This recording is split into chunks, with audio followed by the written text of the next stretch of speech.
Good morning to all. मैं आपका अपना रीजनिंग एजुकेटर हरीन चौधरी एक बार फिर से आप सबके साथ आया हूँ। ठीक है, जैसा कि ऑलरेडी हमारी कंटिन्यूस वीडियो चल रही है रीजनिंग की बैंकिंग सेक्टर से रिलेटेड, और बैंकिंग सेक्टर में हम लोग कुछ टॉपिक्स पढ़ चुके हैं, कुछ हमारे बाकी हैं। हम एक एक टॉपिक को कंप्लीट कर रहे हैं। जैसा कि मैंने आपको कहा था, मुझे पिछली मेरी ऑर्डर रैंकिंग की वीडियो पे बहुत अच्छे कमेंट्स मिले थे यार।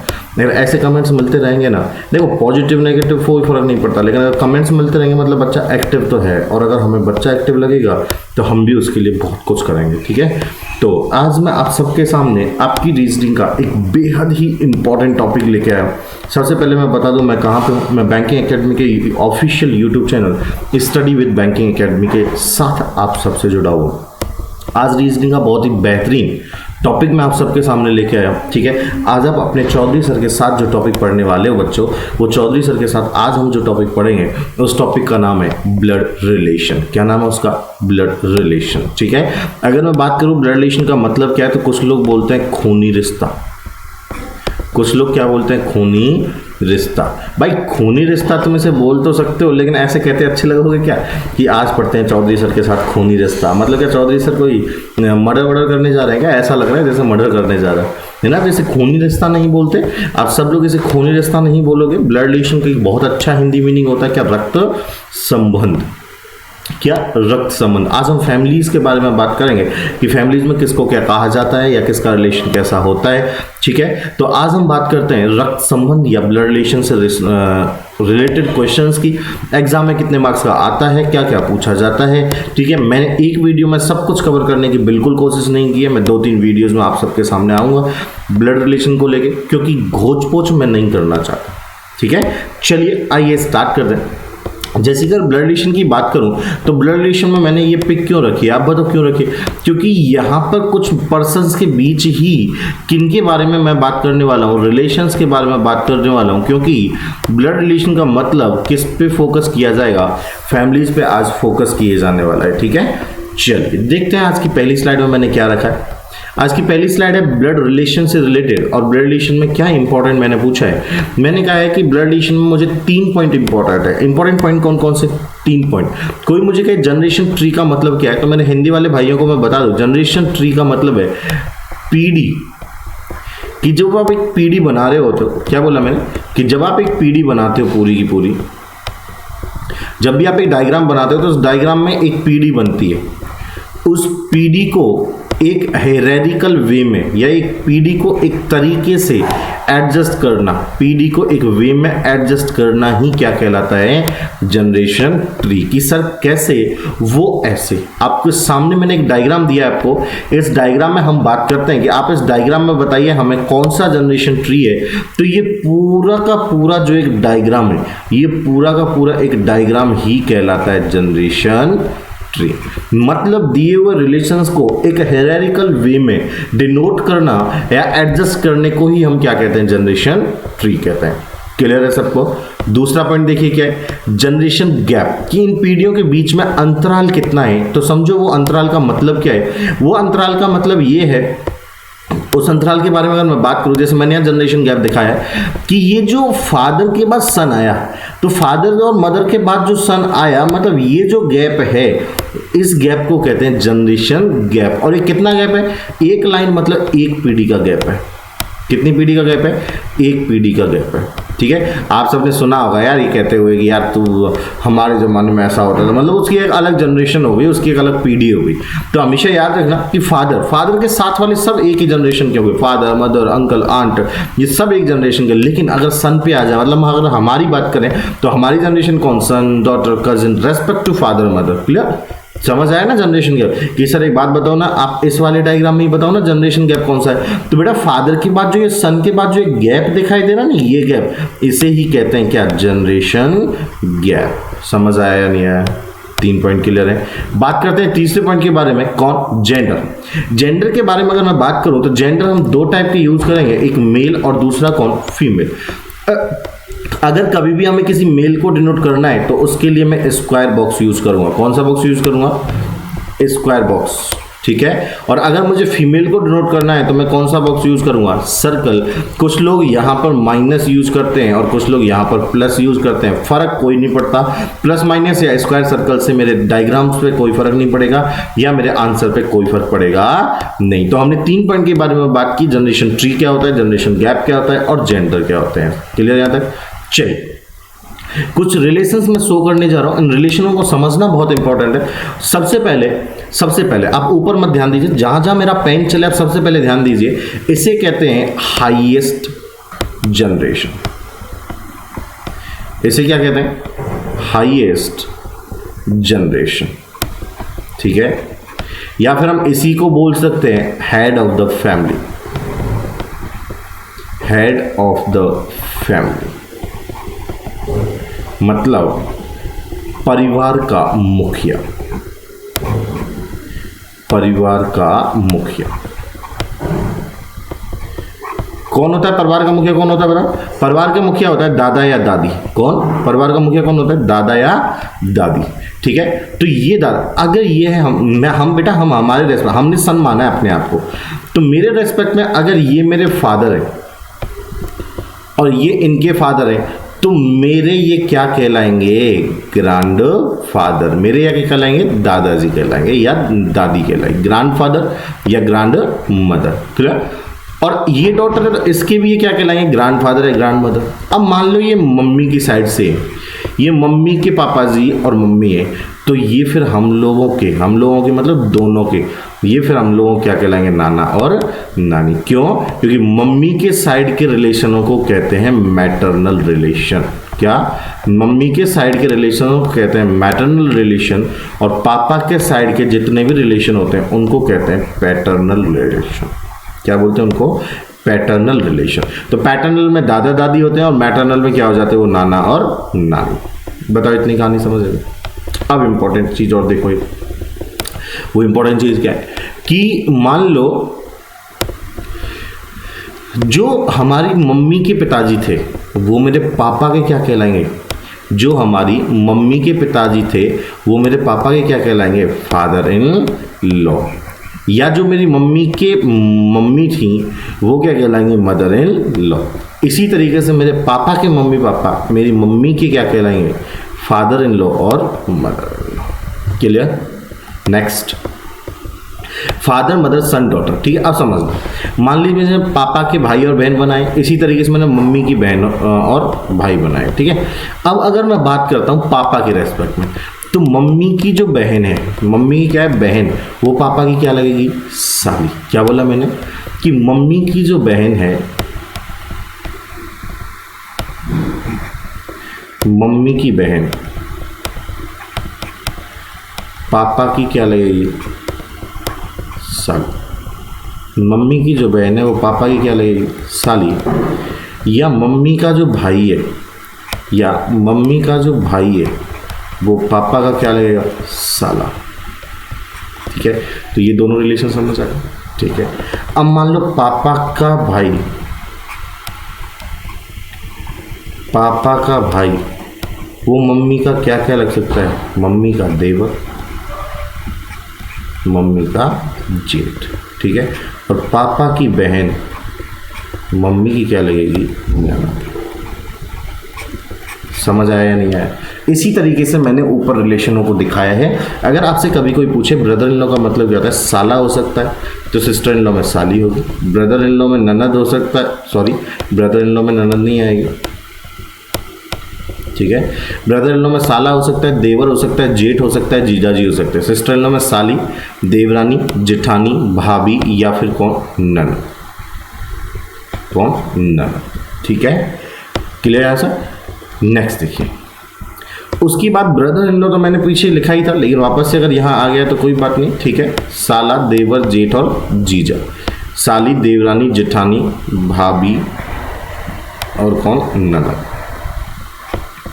नेक्स्ट, अंकल का मतलब चाचा, मामा, ताऊ, फूफा, मौसा, सब अंकल होते हैं। आंटी, चाची, मामी, ताई, बुआ, मासी, ये सब किस में आते हैं? आंटी में। और मैंने ऊपर रिलेशन को दिखाया। अगर मैं मेरे रेस्पेक्ट में बात करता ना तो मम्मी की बहन मेरी मासी कहलाती है। क्या बोला मैंने कि अगर मेरे रेस्पेक्ट में बात करता तो फिर मम्मी की बहन मेरी क्या कहलाती है, मासी। ठीक है, मम्मी का भाई मेरा क्या कहलाता है, मामा। समझ आ गया। और इसी रेस्पेक्ट में पापा के भाई की बात करता मेरे रेस्पेक्ट में तो वो क्या कहलाता, चाचा या ताऊ। ठीक है, और पापा की बहन की बात करता तो मेरी क्या कहलाती, बुआ। समझ आ गया। नेक्स्ट देखिए दोस्तों, इस बार मैंने क्या किया कि मैंने मेरी शादी करवा ली। मैंने मेरी क्या करवा ली, शादी। जैसे ही मेरी शादी हुई तो सामने मेरी बहन थी, मेरी बहन की भी मैंने किसी और से शादी करा दी। तो मेरी बहन का हस्बैंड मेरा क्या कहलाएगा, जीजा, या मेरी बीवी का भी क्या कहलाएगा, जीजा। क्लियर। और अगर मैं एक सिचुएशन में बात करूं कि मेरी वाइफ मेरी बहन की क्या कहलाएगी तो वो क्या कहलाएगी, भाभी। हाँ या ना बोलो, पक्का। चलो अब सुनिए, क्वेश्चंस में कितने टाइप के क्वेश्चंस पूछे जाते हैं इन सब के बारे में हम बात करते हैं, इन सब की सिचुएशन समझते हैं। ठीक है, सबसे पहला क्वेश्चन बनता है पैसिव फॉर्म। पैसिव फॉर्म का मतलब है एक ऐसा बड़ा क्वेश्चन आता है जिसमें 5 से 6 लाइनों में या 2-3 लाइनों में एक क्वेश्चन लिखा होता है। ठीक है, 2-3 लाइनों में क्वेश्चन लिखा होता है। 2-3 लाइन में क्या होता है, क्वेश्चन। अगर 2-3 लाइन में क्वेश्चन लिखा है तो समझ जाना वो किस टाइप का क्वेश्चन है, पैसिव फॉर्म का क्वेश्चन। इंडिकेटिव फॉर्म का क्वेश्चन क्या होता है, किसी की तरफ अगर आप इशारा करके कोई बात कर रहे हो, क्या बोला मैंने, अगर आप किसी की तरफ कोई इशारा करके बात कर रहे हो तो उसे क्या बोलेंगे, इंडिकेटिव फॉर्म। कोडेड, मैंने आपको उस दिन भी समझाया था कि यदि दिए हुए सिंबल्स को कभी किस में कोड कर दें, लैंग्वेज में, तो उसे ही क्या बोलते हैं, कोडेड बोलते हैं। क्लियर। आज की पहली वीडियो में मैं सिर्फ बात करूंगा पैसिव फॉर्म के बारे में, कैसे क्वेश्चंस को करते हैं। ध्यान से देखना, मैं एक एक लाइन बहुत क्लियरली ड्रॉ करूंगा। ठीक है, समझो। ए इज सिस्टर ऑफ बी। ए जो है वो बहन है किसकी, बी की। ए बी की बहन है। तो यहां देखो, मैंने पहले ही आपको बताया था। चलो मैं एक और छोटी चीज क्लियर कर दूं। कौन सी छोटी चीज, समझना कि हमेशा सेम जनरेशन वाले एक लाइन में होते हैं। सेम जनरेशन वाले एक लाइन में होते हैं। और यदि रियल रिलेशन है तो उनके बीच में एक सिंगल लाइन होती है। ठीक है, रियल रिलेशन मतलब ब्रदर और सिस्टर। ठीक है, या फिर अगर कपल की बात की जा रही है, कपल मतलब मम्मी पापा, चाचा चाची, कपल की बात की जा रही है तो उनके बीच में ऐसी लाइन बना दो। या फिर ऐसी लाइन नहीं बनाना चाहते तो डबल लाइन से शो कर दो। आप डबल लाइन से समझ जाओगे कि वो किसकी बात कर रहा है, कपल की बात कर रहा है। ठीक है, चलो। तो अभी तो मुझे भाई बहन दिए थे तो मैं सिंगल लाइन ड्रॉ कर दूंगा। क्या दिया है मुझे कि A is sister of B. A B की बहन है, बी की बहन, बहन भाई के लिए एक सिंगल लाइन। बी की बहन है ए। अब बहन है मतलब फीमेल है, फीमेल को सर्कल से ड्रॉ करना। बताओ किसी को दिक्कत है तो पहली लाइन हम बहुत आराम से चलेंगे, कोई दिक्कत नहीं, क्योंकि थोड़ा सा खूनी रास्ता है ऐसा ही, इसलिए मैं बहुत आराम से क्वेश्चन को सॉल्व करना है। बताओ पहली लाइन में किसी को दिक्कत है तो। ए इज सिस्टर ऑफ बी। ए जो है वो सिस्टर है किसकी, बी की, मतलब ए बहन है किसकी, बी की। अगर ए बी की बहन है तो बी उसका भाई होगा, ऐसा बिल्कुल भी जरूरी नहीं है, क्योंकि वो आपस में दोनों बहन भी हो सकती हैं या वो आपस में दोनों बहन भाई भी हो सकते हैं। तो हमें बी का जेंडर नहीं पता, और जब तक हमें किसी का जेंडर नहीं पता हम अपनी तरफ से कभी भी जेंडर डिफाइन नहीं करते। क्लियर। आगे देखिए, B is mother of C. B C की मम्मी है। बी इज मदर, बी की मदर सी है।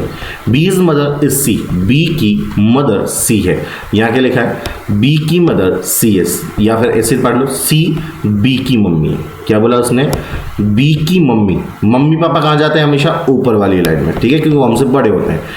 बी की मम्मी कौन है, सी। अब मम्मी है तो जेंडर कौन होगा, फीमेल। क्लियर भैया, मेल फीमेल का ध्यान रखना, जेंडर मत चेंज कर देना है ना। चलो नेक्स्ट देखिए, D is C's mother. D is C's mother, D C की मम्मी है। सी की मम्मी कौन है, डी। तो सी की मम्मी मतलब और बड़ी बात हो गई। सी की मम्मी कौन है, डी। मम्मी बड़ी होती है इसलिए ऊपर आएंगी, और मम्मी है मतलब फीमेल है इसलिए सर्कल लगा दिया। नेक्स्ट देखिए क्या लिखा है, डीज हस्बैंड इज ई। डी का हस्बैंड कौन है, ई। या फिर यहां लिखा है डी के पति ई हैं। डी के पति, पति एक ही लाइन में होते हैं, और मैंने अभी बताया था कपल को हम डबल लाइन से शो करते हैं। डी के पति, पति एक ही जनरेशन को, ऐसा थोड़ी होगा कि बीवी है 20 साल की और पति है 80 साल का, ऐसा नहीं होता ना भाई। हाँ, तो ऐसा नहीं होता, एक ही जनरेशन के होते हैं ना। तो डी के पति कौन है, ई। और मेल है तो इसका मतलब कैसे डिनोट करोगे, स्क्वायर बॉक्स से। अब आप कहोगे सर डबल लाइन क्यों, क्योंकि बेटा कपल है। सिंगल लाइन क्यों, क्योंकि ये मेल फीमेल ब्रदर और सिस्टर की बात हुई है इसलिए। नेक्स्ट देखो, F is sister in law of E, F E की सिस्टर इन लॉ है। अब समझो एफ ई की क्या, sister in law. F E की सिस्टर इन लॉ, मैंने आपको पहले ही बताया था, जब भी आप सिस्टर इन लॉ बनाने जाओ, या मैं यहाँ बता देता हूँ, जब भी आप सिस्टर इन लॉ लिखने जाओ तो ध्यान रखना, या तो वाइफ की सिस्टर, वाइफ सिस्टर या हस्बैंड सिस्टर। ठीक है, अगर हस्बैंड की तरफ से बना रहे हो तो वो वाइफ की सिस्टर होगी, वाइफ की तरफ से बना रहे हो तो हस्बैंड की सिस्टर होगी। ई की सिस्टर इन लॉ मतलब उसकी वाइफ की बहन, उसकी वाइफ की बहन, ई की सिस्टर इन लॉ कौन है, एफ। बताओ, किसी को आराम से देख लो, मेरा कोई किसी प्रकार की जल्दी नहीं है, क्योंकि ब्लड रिलेशन को समझना इंपॉर्टेंट है, इसलिए क्वेश्चन को मैं बहुत आराम से सॉल्व कर रहा हूँ। आराम से एक एक लाइन पढ़ो और क्वेश्चन को देखो। फिर से बताता हूँ, फिर से समझना। ए बी की बहन है, या A is sister of B, A is sister of B, B का जेंडर नहीं मिला। Next, B's mother is C, B की मदर सी है, फिर से बी का जेंडर नहीं मिला। Next, C's mother D, C की मदर डी है, फिर से बी का जेंडर नहीं मिला। डीज हस्बैंड इज ई, डी के हस्बैंड ई है। F is sister in law of E. Done यहाँ तक। अब क्वेश्चन में देखते हैं क्वेश्चन वाले ने हमसे क्या पूछा है।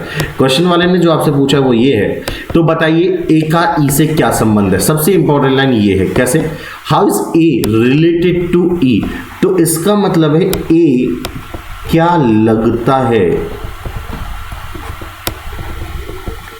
ई का। How is A related to E, A क्या लगता है ई का, ये बताना है। तो ए क्या लगता है, पहली बात तो फीमेल है ए, और किसका, ई का। ठीक है, पहली बात तो देखो जनरेशन देखो, 1 2 3, तो पहली बात तो सिंपल सी बात है कि ग्रांड तो आएगा, क्योंकि 3 जनरेशन हो गए। ठीक है, और कौन है यहाँ पे, फीमेल, तो सन तो हो नहीं सकता, क्या होगा, grand daughter,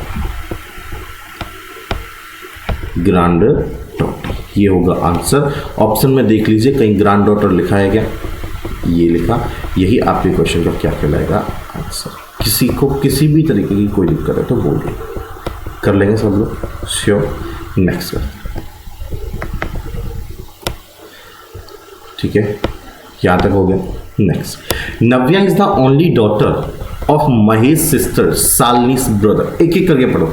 Navya is the only daughter, Navya जो है वो अकेली पुत्री है, किसकी, ऑफ महेश सिस्टर, महेश की बहन शालिनी के भाई। क्या, नव्या जो है वो अकेली बेटी है महेश की बहन शालिनी के भाई।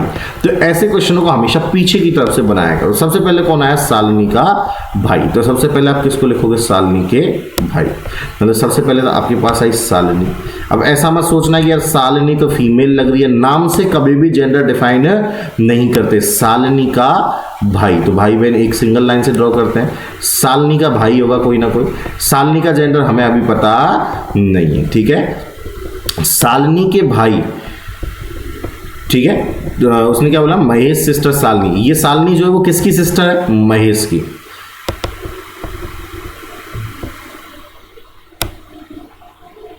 ठीक है, शालिनी के भाई, शालिनी का भाई बना दिया। आगे लिखा है शालिनी कौन है, महेश की सिस्टर।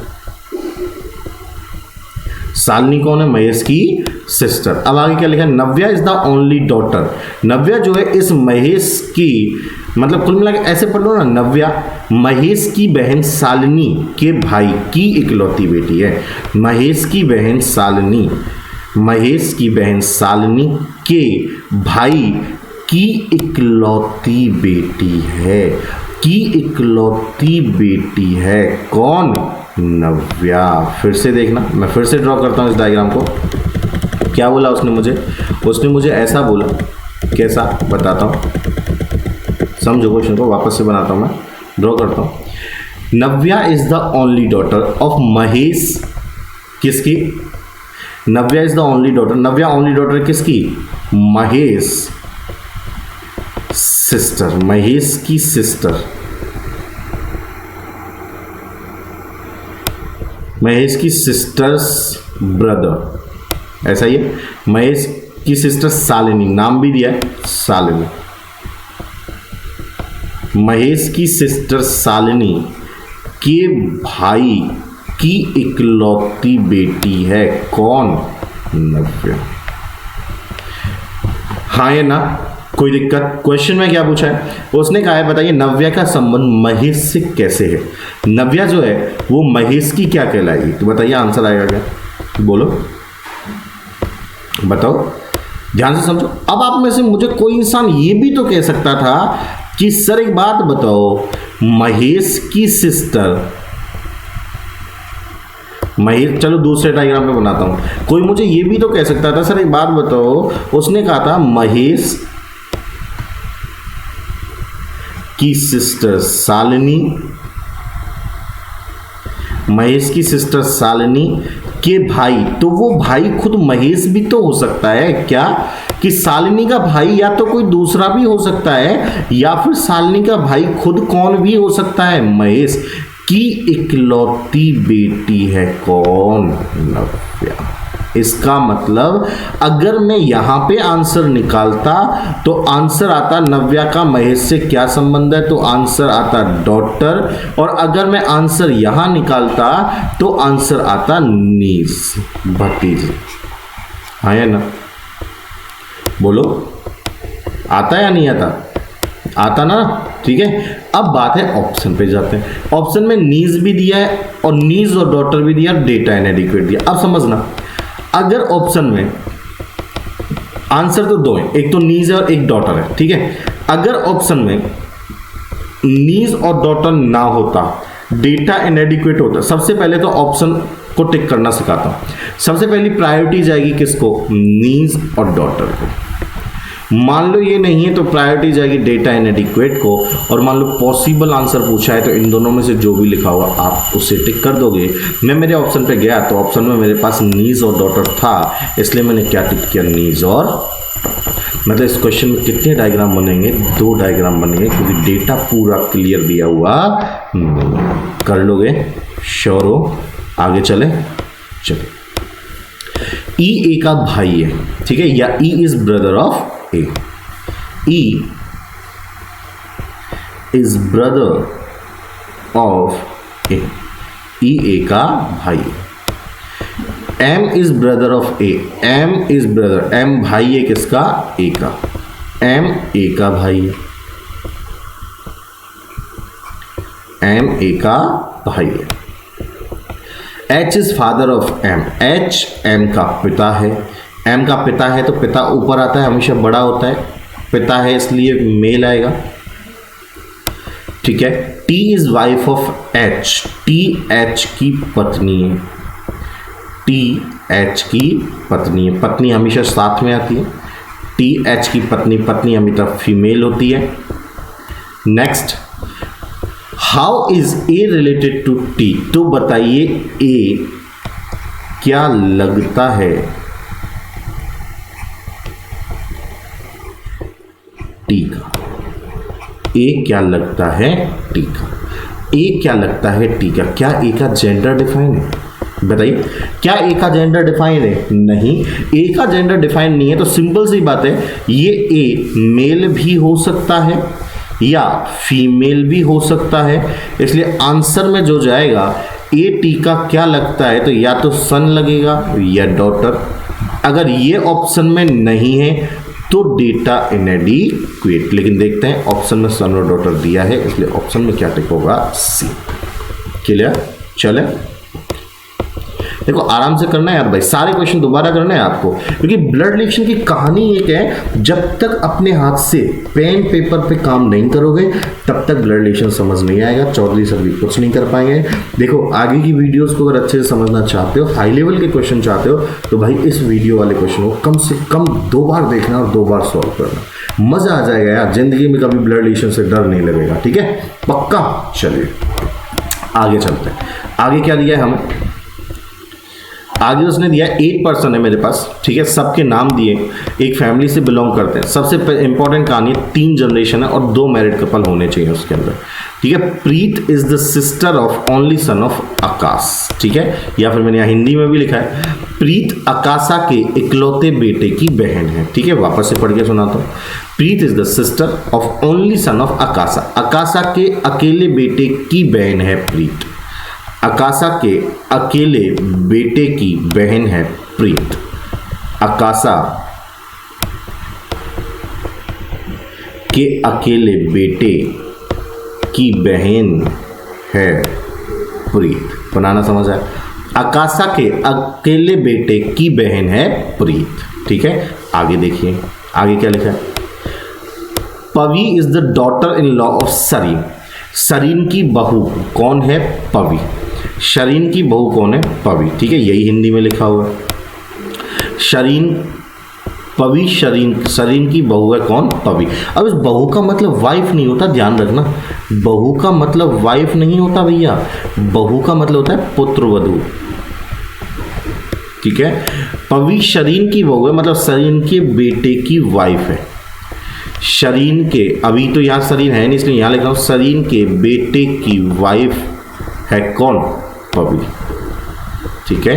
कनेक्ट कर दूंगा बाद में, जब ऐसे कनेक्ट ना हो तो साइड में लिख लिया करो। राही आकाशा की माता है, आकाशा की माता, माता हमेशा ऊपर आई, कौन? राही, ठीक है। नेक्स्ट देखिए, सरीन तरन के दादा हैं। जो अब ये जो नाम का वर्ड है या हु जो है वो हमेशा पास वाले पे अप्लाई होता है। क्या बोला था उसने कि Sarin is the grandfather of Tarun, ठीक है। सरीन जो है वो किसके? Is the grandfather of Tarun, Tarun के दादा हैं कौन? सरीन। हु हमेशा पास वाले पे अप्लाई होता है, मतलब किसकी बात कर रहा है वो? तरुण की बात कर रहा है। तरुण इज द डॉटर ऑफ पवी, ये तरुण जो है वो पवी की डॉटर है। पवी कहाँ था? यहाँ। इस पवी की डॉटर कौन है? तरुण। अपने आप ही शरीन की बात आ जाएगी। अब शरीन तरन के दादा हैं, दादा मतलब कौन हो जाएंगे? ये मेल, ठीक है। इस तरीके के डायग्राम बने मेरे पास अभी तक। तो देखते हैं आगे क्या कहानी है। आगे लिखा है नमन गुंजन के मामा हैं, ठीक है। या फिर इंग्लिश में लिखा है क्या? नमन या नाम्या जो भी है is the maternal uncle of Gunjan, ठीक है। दोनों जगह ये Namya, Namya is the maternal uncle of Gunjan, maternal मतलब मम्मी के, ठीक है। तो नमन जो है वो, नाम्या जो है वो गुंजन के मामा है, नाम्या गुंजन के मामा है। अब एक बात बताओ, गुंजन के मामा तो तभी बन सकते हैं जब गुंजन के मामा गुंजन की मम्मी के मामा,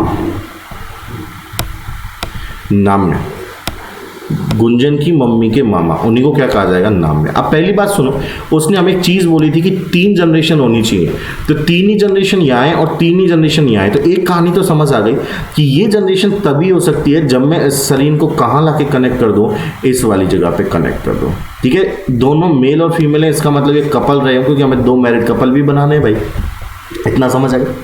शरीन के नीचे कोई ना कोई एक पर्सन रहा होगा, पर्सन टोटल कितने वो काउंट कर लेते हैं एक बार, फिर उस हिसाब से कनेक्ट करें। 8 व्यक्ति हैं, तो सुनो 1 2 3 4 5, अगर मैं इस इंसान को अलग मानूँ 6 7 8, फिर ये और भी हैं, ज़्यादा हो जाएंगे।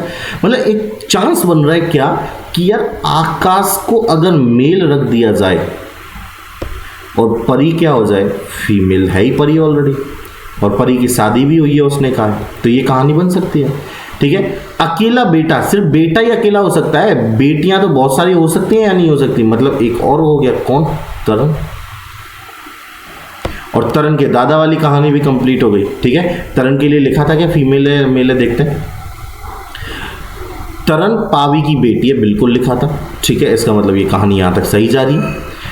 3 4 5 6 7 लोग तो हो गए, ठीक है। अब सुनना, गुंजन के मामा मतलब गुंजन की मम्मी के भाई। तो एक काम करते हैं ना, गुंजन को यहाँ रख देते हैं क्योंकि यही जगह खाली है।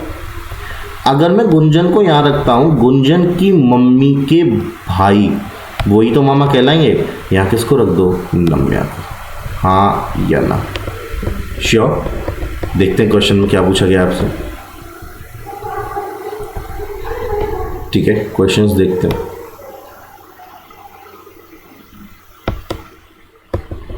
परिवार में कितने पुरुष सदस्य हैं? कितने पुरुष हुए? 1 2 3 4।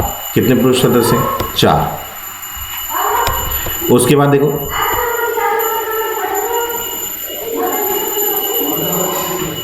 ठीक है, 5वां क्वेश्चन, नम्या का संबंध तरण से कैसे है? नम्या तरण की क्या लगती है? नम्या तरण की क्या लगती है, या नम्या तरण का क्या लगता है? नम्या जो है वो तरण का क्या लगेगा? जब वो गुंजन का मामा है तो तरण का भी मामा है। मामा मतलब मैटरनल अंकल, है ना? क्या कहलाएगा? नम्या का संबंध तरण से कैसे है?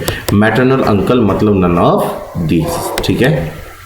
नेक्स्ट, 4 एक तरीके समान है वो बताना है। सरिन और प्रीत, देखते हैं सरिन और प्रीत की कहानी क्या है।